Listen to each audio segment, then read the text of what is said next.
Today we're hearing from a Juarez father who was among the dozens injured in a deadly train derailment in southern Mexico. Yeah, his wife and son were also injured, and authorities say at least 13 people were killed.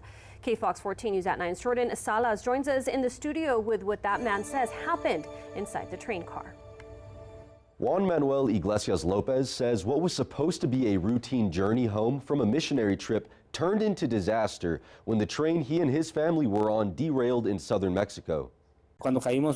After we plummeted, I rescued my son and rescued my wife.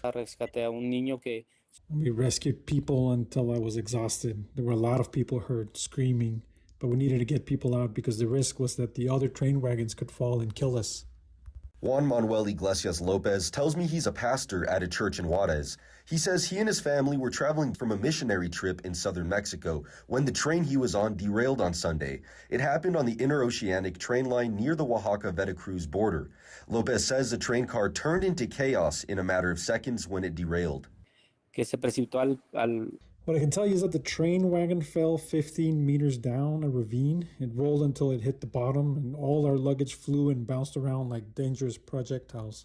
The derailment left 13 people dead and 98 others injured, including Lopez's son, who was taken to the hospital. Due to their injuries, they took my wife and son to a hospital in Oaxaca. My son was seriously injured. Doctors feared he had fractured his cranium, but he only cracked it. There was a lot of blood. My clothes were drenched in blood. As victims of the derailment recover, Mexican President Claudia Sheinbaum visited the site of the disaster. Lopez says he's been in contact with the office of the Juarez mayor, which is now looking at helping with a flight back to Juarez once his son is discharged from the hospital. Reporting in the studio, I'm Jordan Salas, KFOX 14 News at 9.